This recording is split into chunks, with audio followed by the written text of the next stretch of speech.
Hola a todos, bienvenidos a Filosofía de Película, yo soy Oscar. Las malas películas de un director, o en general las malas obras de un artista, son en cierto sentido las más interesantes, porque son las que te muestran de modo más claro los defectos que están presentes en toda su obra.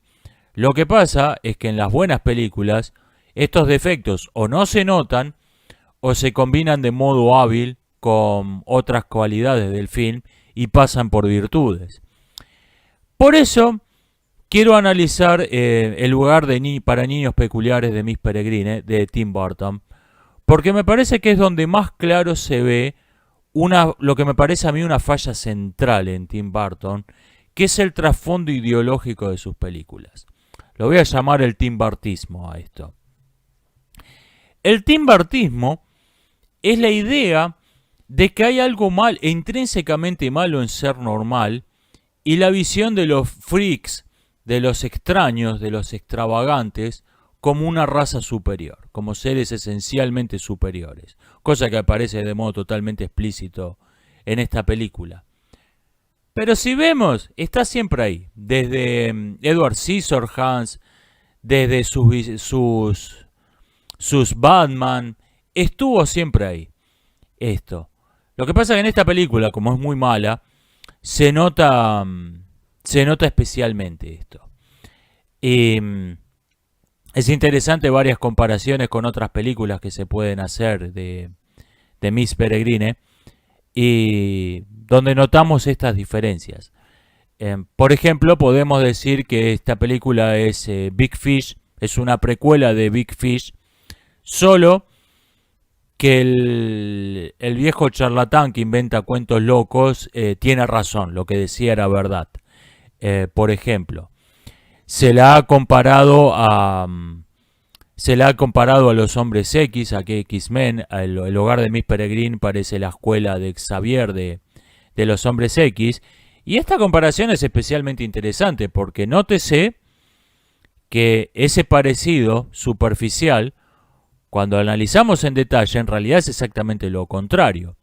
Xavier, de los hombres X, está recolectando por todo el mundo a mutantes, superhéroes, que tratan de vivir como gente normal, y le dice, miren, ustedes no son gente normal, ustedes son superhéroes, y los lleva a esta escuela a prepararlos para lo que va a ser su rol en la vida.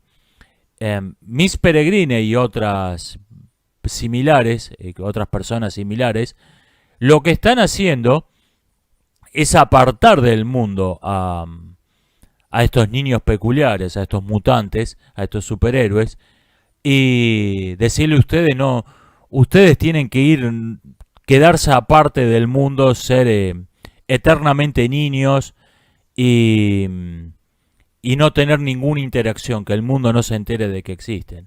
Lo cual en los hombres X podría ser la filosofía del villano. Acá se supone que estos son los buenos. Lo que pasa es que después nos meten un villano más villano, todavía un villano grotesco. Que por cierto, el motivo del villano es ser normal, es dejar de ser un monstruo y convertirse en una persona normal. Ese es el objetivo del villano. O sea, la normalidad es el mal en este universo. Se ha señalado que la escena de la pelea de los esqueletos es un homenaje a Jasón y los Argonautas.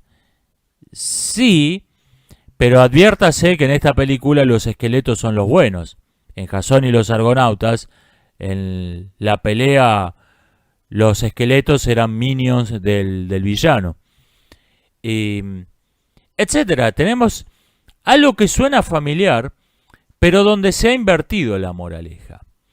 Y esto tiene un aire de familia con algo que se suele atribuir al Hollywood clásico, donde el héroe siempre era bello y siempre tenía el tipo étnico del americano medio.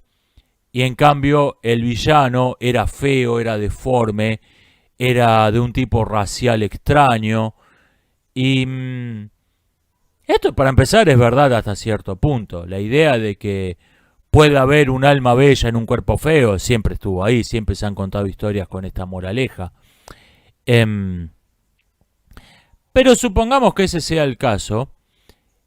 Está esta idea, si va apareciendo en algún punto, o quizás siempre estuvo ahí, de que pueda haber un alma bella en un cuerpo feo. Y esto va a ser algo, en esto va a tener una especial influencia una persona en particular. Theodore Bundy es un sujeto que, nos guste o no, ha tenido una notoria influencia sobre el cine. Incluso ha inspirado directamente a personajes de películas clásicas. Cuando este estudiante de Derecho fue acusado del homicidio de 30 personas, decidió defenderse a sí mismo. El juicio se televisó y se convirtió rápidamente en un éxito de rating. Bundy era un hombre atractivo, seductor, carismático. Al principio del juicio, cuando todo el mundo creía que era inocente, sus chistes hacían reír a la audiencia. Era un showman nato. Mucha gente dice que le recordaba al protagonista de la serie de televisión Perry Mason. Era un abogado brillante que ganaba todos los juicios. Perry Mason. El asunto fue que las evidencias se fueron acumulando en contra de Bundy hasta que se volvieron abrumadoras. Hubo un intento de una cadena de televisión de televisar su ejecución, que en un raro hecho de cordura no lo consiguieron. Y Bundy llevó a una pregunta obvia. Si Bundy era un monstruo, entonces, ¿por qué no podía ocurrir lo contrario? ¿Por qué no podía haber un alma bella en una persona que no fuera carismática ni seductora, en fin, que tuviera el aspecto no de Perry Mason, sino que se pareciera a un villano de Hollywood? Y en esto, repito, este personaje real, este personaje siniestro de la vida real, tuvo más influencia que cualquier artista progre de Hollywood.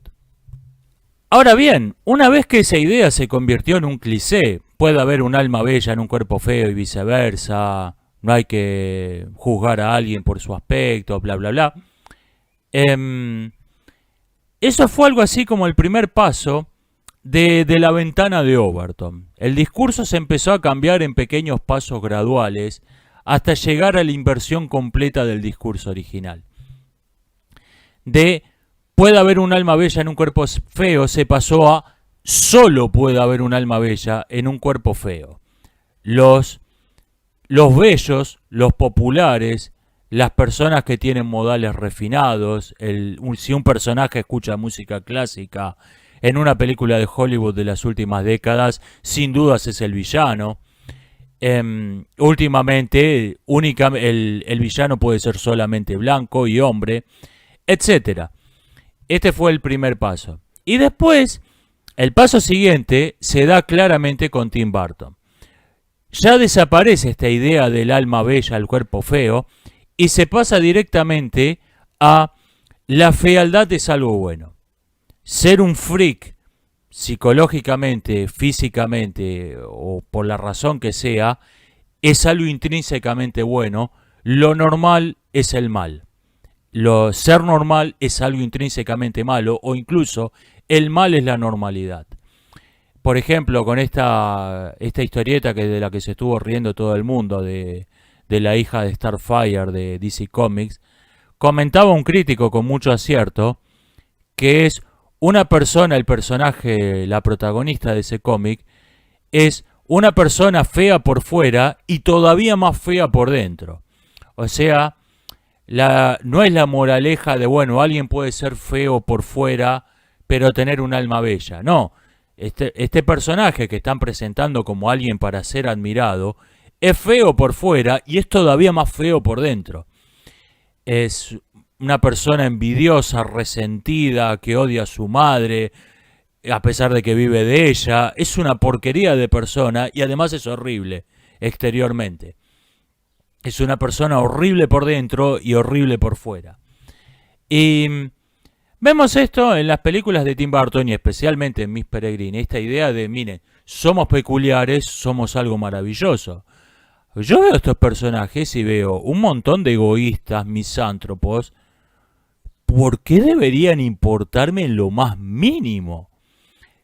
Cuando la película empieza de modo ambiguo en el primer acto, te tratan de sembrarnos la duda de si estamos viendo Big Fish otra vez, donde todas estas historias son cuentos de un viejo senil.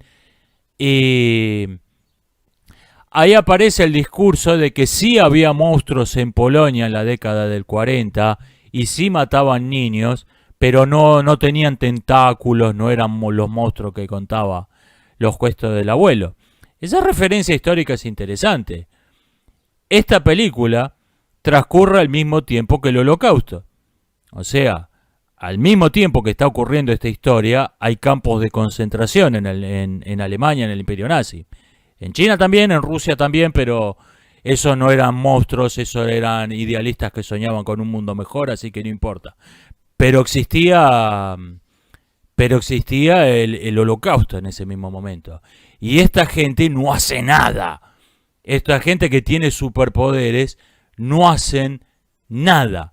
Nos presentan el final feliz donde esta parejita se va en un barco hacia el horizonte donde se pone el sol. Se alejan del mundo, que el mundo reviente, no vamos a hacer un carajo. ¿Por qué deberían importarme estos cretinos? Se supone que debo... Oh, espero que no los agarren los monstruos. ¿Qué me importa? Son unos cretinos unos como los otros. Ok, no comen ojos esto, pero son unos cretinos egoístas misántropos que les importa que literalmente el mundo esté por reventar. Pero son peculiares. Y a este personaje que viene del mundo de afuera descubre que él también es peculiar y por lo tanto pertenece a ese mundo y no pertenece al mundo de las despreciables personas normales. Esa es la moraleja de esta película, eso es el timbartismo. Y repito, una vez que lo notamos en una película particularmente mala, nos damos cuenta que estuvo siempre ahí. Que lo que pasa es que habíamos malinterpretado películas como Edward Scissorhands. Cuando uno ve Edward Scissorhands dice, otra película donde lo que importa no es de que pueda haber un alma bella en un cuerpo feo, sí. Otra más. Después de un tiempo, después de ver películas como Muy Peregrine, la volvemos a ver y nos damos cuenta de que esa nunca fue la moraleja. Nunca se trató de no juzgar a una persona por su aspecto interior, sino por lo que hay en su alma. Se trató siempre el timbartismo de juzgar a las personas por su aspecto exterior, no por lo que hay en el contenido de su alma, pero en el sentido opuesto al habitual. O sea, se trata sí de juzgar a las personas por su aspecto exterior, pero en el sentido opuesto a lo normal. Ser normal es malo, ser un freak es bueno. Si una persona es un freak, aunque comete un asesinato como en Edward Scissorhands, es el bueno, porque es un freak. Esa es la ideología del timbartismo. Eso es lo que está mal en todas las películas de Tim Burton y en general de las últimas décadas. Nos estamos viendo hasta la próxima.